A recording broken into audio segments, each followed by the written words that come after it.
Operation black forest. So దీంతో ఖచ్చితంగా దండకారణ్యంలో అన్నల అలజడి ఇక సద్దుమణగబోతోందా? కేంద్రం తీసుకున్నటువంటి ఈ చర్యతో నిజంగా మామూలు ఉనికి ప్రశ్నార్థకరం కాబోతుందా? ఖచ్చితంగా 540 మంది మావోయిస్టులు మరణించారు. నేను చెప్తుంది నిజం, మీరు వింటున్నది అంతకంతా నిజం.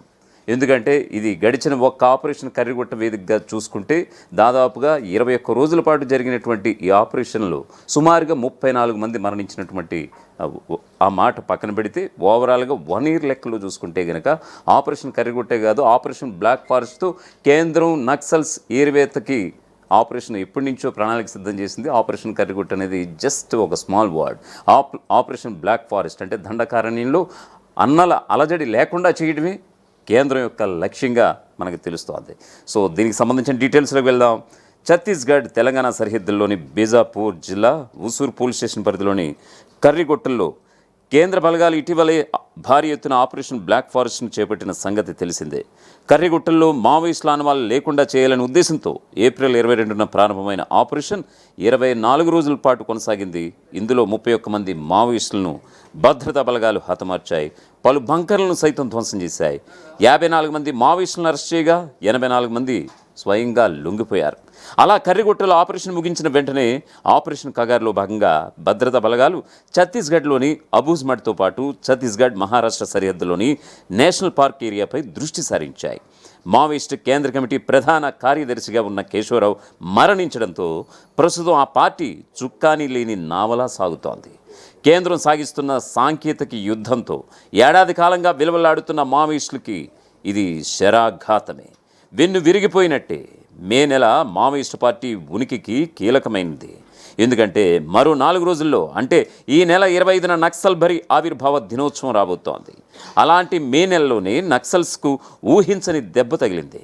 ఛత్తీస్గఢ్లోని నారాయణపూర్లో జరిగిన హోరాహోరీ ఎదురుకాల్పుల్లో బుధవారం ఆ పార్టీ కేంద్ర కమిటీ కార్యదర్శి నంబాల కేశవరావు మరణించారు. గత నెల 18న నారాయణపూర్ జిల్లాలో జరిగిన ఆపరేషన్లో మావోయిస్టులకు సంబంధించిన డంపును భద్రతా దళాలు కనుగొన్నాయి. ఇందులో కీలక డాక్యుమెంట్స్ అలాగే పుస్తకాలతో పాటు 11 ల్యాప్టాప్స్ లభించాయి. వాటిలో లభించిన వివరాల ఆధారంగానే ఏప్రిల్ 21న తెలంగాణ ఛత్తీస్గఢ్ సరిహద్దుల్లోని కర్రిగుట్టల్లో ఆపరేషన్ బ్లాక్ ఫారెస్ట్ భారీ స్థాయిలో మొదలైందనే అభిప్రాయాలు వ్యక్తమయ్యాయి.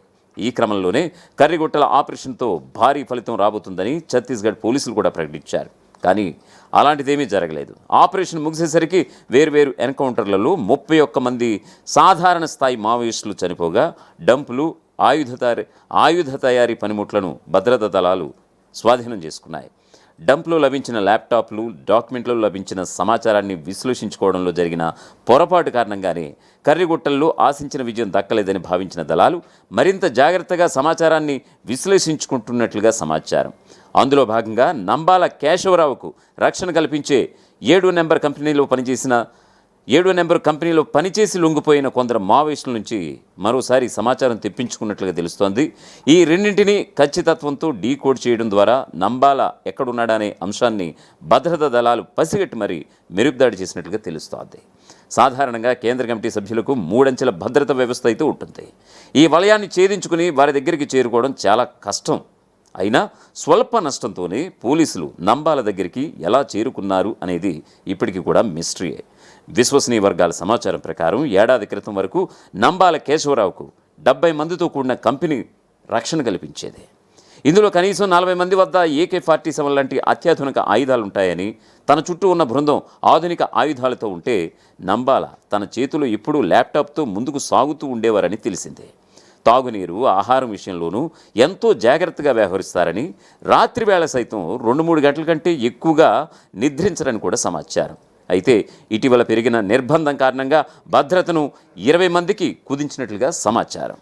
మావోయిస్టు పార్టీకి కేంద్ర కమిటీ అంటేనే నిర్దేశిత వ్యవస్థ. ఆ కమిటీకి ప్రధాన కార్యదర్శి అంటే గుండెకాయ. కేంద్ర బలగాలు ఆ గుండెకాయను మట్టుబెట్టేశాయి. కేంద్రం 2026 మార్చి నాటికల్లా మావోయిస్టులను లేకుండా చేస్తానని ప్రకటించింది.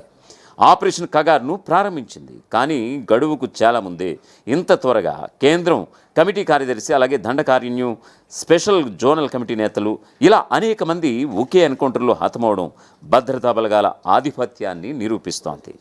2024లో ఆపరేషన్ కగార్ ప్రారంభమైనప్పటి నుంచి ఇప్పటి వరకు 540 మంది మావోయిస్టులు మరణించారు. టాప్ నాయకత్వం నుంచి జిల్లా కమిటీ సభ్యుని దాకా మరణించిన వారిలో ఉన్నారు.